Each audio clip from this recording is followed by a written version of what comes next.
शुरू करते हैं बेंजीन को बनाने की विधियां कौन कौन सी हैं। बच्चों, बेंजीन को बनाने की कई विधियां हैं, जिसमें से प्रयोगशाला विधि है एल्काइनों के चक्रीय बहुलीकरण के द्वारा। बच्चों, इस विधि को आपने एल्काइनों के गुणों के अंतर्गत भी पढ़ा है। क्या थी यह विधि? जब एल्काइनों को रक्त तप्त लोहे की नलिका में 873 केल्विन टेम्परेचर पर प्रवाहित करते हैं तो एल्काइन के 3 अणु आपस में बहुलीकृत होकर बेंजीन का निर्माण करते हैं। तो इस तरह से हम बेंजीन प्राप्त कर लेते हैं। बच्चों, दूसरी विधि है एरोमेटिक अम्ल के विकार्बोक्सिलीकरण के द्वारा। एरोमेटिक अम्ल उदाहरण के तौर पर बेंजोइक एसिड। जब हम बेंजोइक एसिड के सोडियम लवण की क्रिया सोडा लाइम से कराते हैं। सोडा लाइम बच्चों मैंने पहले भी बताया था, सोडियम हाइड्रोक्साइड तथा कैल्शियम ऑक्साइड का मिश्रण। तो बेंजोइक अम्ल के सोडियम लवण की क्रिया जब हम सोडा लाइम से कराते हैं तो एक CO2 सोडियम के साथ सोडियम कार्बोनेट के रूप में पृथक हो जाती है और हमें बेंजीन प्राप्त होता है। इस तरह से हम बेंजीन प्राप्त कर सकते हैं। बच्चों, बेंजीन बनाने की एक और विधि है फिनॉल के अपचयन के द्वारा। जब हम फिनॉल की वाष्प को जिंक डस्ट में प्रवाहित करते हैं तो फिनॉल का अपचयन हो जाता है। इसमें ऑक्सीजन निकलकर जिंक के साथ जिंक ऑक्साइड बना लेती है और हमें बेंजीन प्राप्त हो जाता है।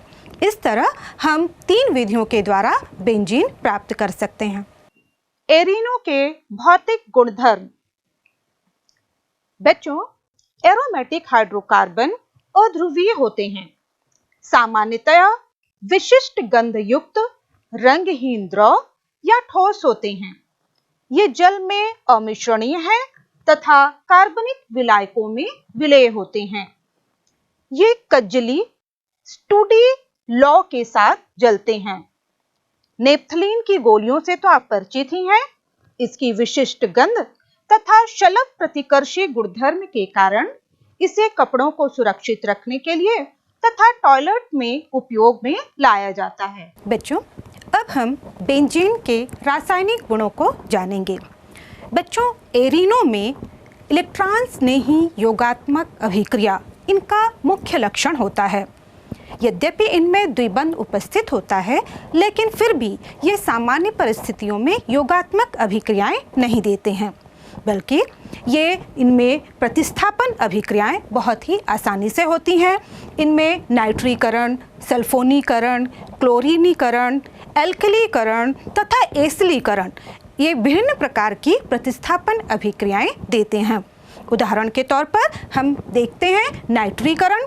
जब हम बेंजीन की क्रिया सांद्र सल्फ्यूरिक एसिड और सांद्र नाइट्रिक एसिड के मिश्रण, जिसे हम नाइट्रीकरण मिश्रण भी कहते हैं, के द्वारा कराते हैं, तब बेंजीन में से एक हाइड्रोजन पृथक हो जाता है और उसके स्थान पर एक NO2 नाइट्रो समूह जुड़ जाता है और इस तरह बेंजीन नाइट्रोबेंजीन में परिवर्तित हो जाता है।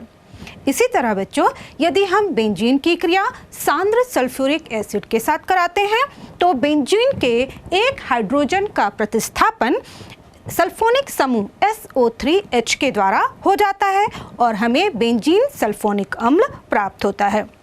इसी तरह बच्चों, बेंजीन में क्लोरीनेशन की क्रिया भी बहुत आसानी से होती है। यदि हम निर्जल एल्यूमिनियम क्लोराइड की उपस्थिति में बेंजीन की क्रिया क्लोरीन से कराते हैं तो बेंजीन के एक हाइड्रोजन का प्रतिस्थापन क्लोरीन के द्वारा हो जाता है और हमें क्लोरोबेंजीन मिलती है। लेकिन यदि हम इसका उत्तरोत्तर क्लोरीनेशन कराना चाहते हैं, यदि हम और क्लोरीन का प्रतिस्थापन कराना चाहते हैं तो हमें इलेक्ट्रॉन स्नेही अभिकर्मक को अधिक मात्रा यानी कि क्लोरीन की मात्रा हमें अधिक मात्रा में लेनी होती है और ऐसा करने से बेंजीन के 6 हाइड्रोजन एक एक करके क्लोरीन से प्रतिस्थापित हो जाते हैं और हमें हेक्साक्लोरोबेंजीन प्राप्त होती है। बच्चों, बेंजीन में फ्रीडल क्रॉफ्ट अभिक्रिया यानी कि एल्कलीकरण और एसिलीकरण भी बहुत ही आसानी से होती है। जैसे कि जब हम बेंजीन की क्रिया निर्जल एल्यूमिनियम क्लोराइड की उपस्थिति में एल्किल हैलाइड उदाहरण के तौर पर मेथिल क्लोराइड के साथ कराते हैं तो हाइड्रोजन बेंजीन के एक हाइड्रोजन का प्रतिस्थापन मेथिल मूलक CH3 के द्वारा हो जाता है और हमें मेथिल बेंजीन जिसका दूसरा नाम है टॉलुइन प्राप्त होता है।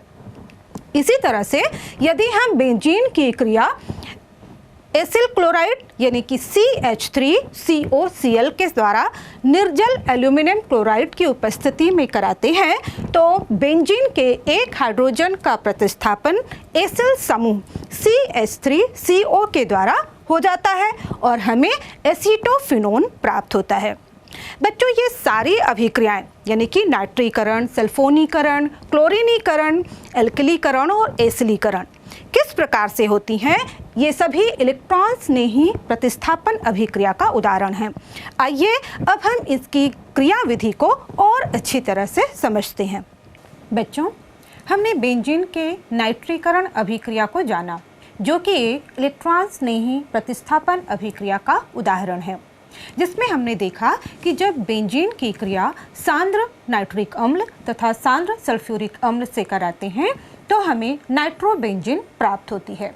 यह अभिक्रिया किस तरह से होती है, आइए इसकी क्रियाविधि को जानें। बच्चों, सबसे पहले जो सांद्र सल्फ्यूरिक अम्ल है वह H2SO4 वियोजित होकर H+ तथा HSO4- आयन देता है। अब इस तरह से बना जो ये प्रोटॉन H+ आयन है यह नाइट्रिक अम्ल, सुविधा के लिए हम इस नाइट्रिक अम्ल को इस तरह से लिख रहे हैं जिसमें ऑक्सीजन पर 4 इलेक्ट्रॉन हैं, इनके बीच क्रिया होती है और यह चूंकि धनावेशित आयन है और यह इस इलेक्ट्रॉन के द्वारा इनके साथ बंध बनाकर जुड़ जाता है और इस तरह से हमें HOHNO2 आयन मिलता है। अब ऑक्सीजन पर 2 इलेक्ट्रॉन है अतः इस पर धनावेश आ जाता है। इसे हम प्रोटोनीकृत नाइट्रिक अम्ल कहते हैं। बच्चों, चूंकि यहाँ पर ऑक्सीजन एक ऋण विद्युतीय तत्व है और इस पर धनावेश यह एक अस्थायी अवस्था होती है अतः तुरंत यह प्रोटोनीकृत नाइट्रिक अम्ल एक प्रोटॉन का त्याग देता है। अब यहाँ पर यह स्थिति होगी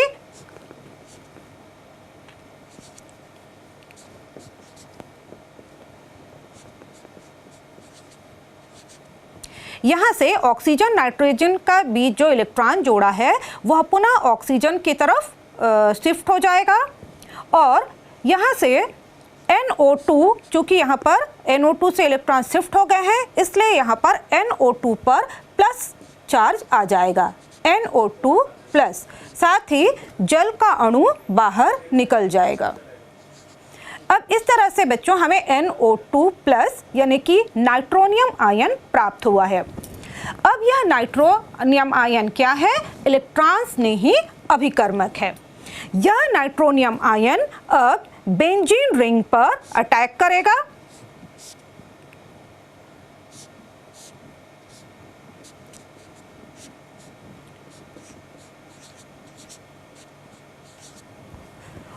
और इसके लिए ये इससे यहाँ पर जो बेंजीन रिंग, ये जो डबल बॉन्ड का जो 2 इलेक्ट्रॉन जोड़ा है वह इस कार्बन पर शिफ्ट हो जाएगा और इस तरह से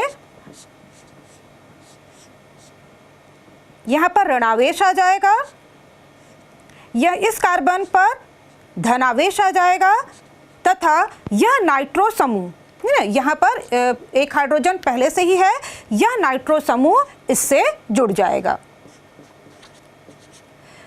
अब बच्चे देखिए यहाँ पर डबल बॉन्ड नहीं रह गया है यानी कि एक डबल बॉन्ड की कमी हो गई है और ये वाला जो कार्बन है अब sp3 संकरित अवस्था में चला गया है और इस तरह से हम कहेंगे कि यहाँ पर बेंजीन रिंग की एरोमेटिकता समाप्त हो गई है और इस तरह से इस प्रकार जो संकुल आयन बना उसे हम कहते हैं सिग्मा संकुल, इसे हम सिग्मा संकुल कहते हैं।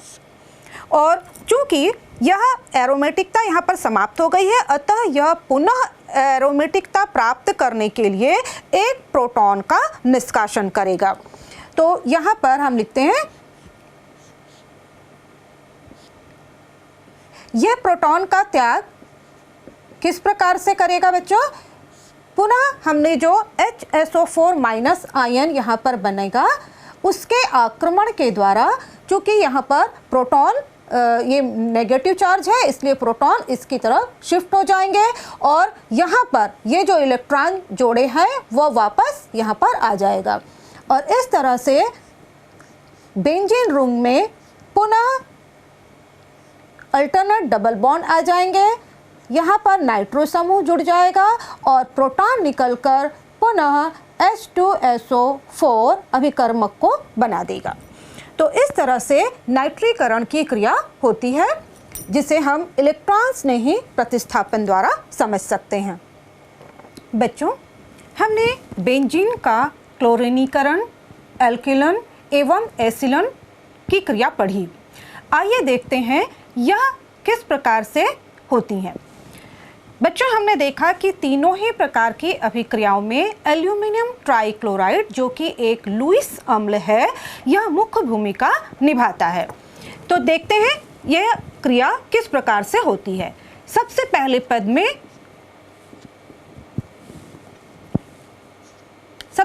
पद में बच्चों इलेक्ट्रॉन स्नेही की उत्पत्ति होती है। बच्चों, हमने बेंजीन का क्लोरीनीकरण, एल्किलन एवं एसिलन अभिक्रिया पढ़ी। आइए जानते हैं इसकी क्रियाविधि को।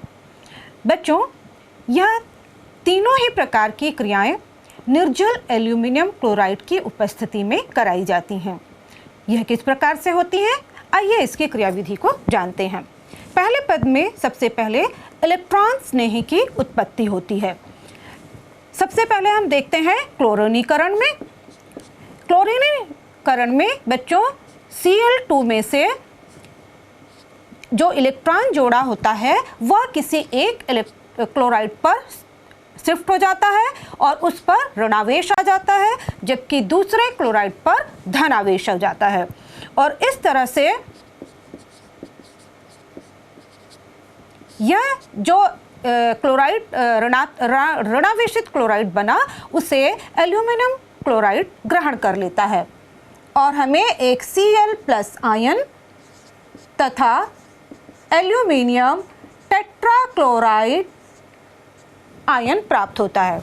इसी तरह से जब हम एल्कलीकरण करते हैं अर्थात एल्किल हैलाइड के साथ क्रिया कराते हैं, उस समय भी एल्यूमिनियम ट्राइक्लोराइड की उपस्थिति में यहाँ पर CH3 और Cl के बीच कार्बन और क्लोराइड का इलेक्ट्रॉन जोड़ा क्लोराइड पर शिफ्ट हो जाता है और CH3 वाले कार्बन पर धनावेश आ जाता है और इस तरह से हमें CH3+ आयन प्राप्त होता है और साथ में एल्यूमिनियम टेट्राक्लोराइड आयन प्राप्त होता है।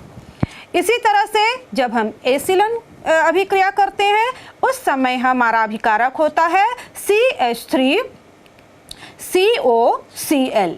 यहाँ पर भी हम इसे इस तरह लिखते हैं, यहाँ पर भी कार्बन और क्लोराइड का जो इलेक्ट्रॉन जोड़ा है क्लोराइड पर शिफ्ट हो जाता है और यहाँ पर एल्यूमिनियम ट्राइक्लोराइड की उपस्थिति में तथा हमें CH3CO+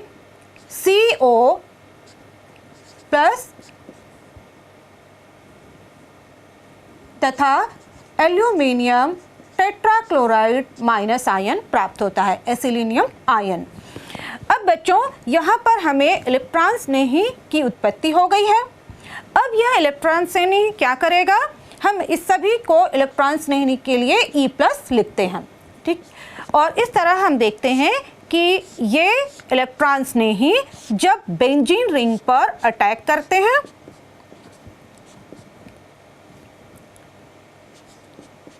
और एक माध्यमिक उत्पाद बनाते हैं। बच्चों, जैसे ही यहाँ पर इलेक्ट्रॉन स्नेही का अटैक होगा, ये जो इलेक्ट्रॉन पाई जोड़ा इलेक्ट्रॉन है इस कार्बन पर शिफ्ट हो जाएगा और यहाँ पर तथा इस कार्बन पर पॉजिटिव चार्ज आ जाएगा और चूंकि यहाँ पर ऋण आवेश है इसलिए हमारा इलेक्ट्रोफाइल इस पर जुड़ जाएगा। अब देखिए बच्चों, यहाँ पर पुनः यहाँ पर द्विबंध समाप्त हो गया, यानी कि बेंजीन का जो एरोमेटिक गुण है समाप्त हो गया है और ये जो कार्बन है वह sp3 संकरित अवस्था में चला गया है। इसे हम क्या कहते हैं? इसे हम कहते हैं सिग्मा संकुल। बच्चों, यह सिग्मा संकुल पुनः अपनी एरोमेटिक अवस्था को प्राप्त करने के लिए इस प्रोटॉन का त्याग करेगा। प्रोटॉन को त्याग करने के लिए यह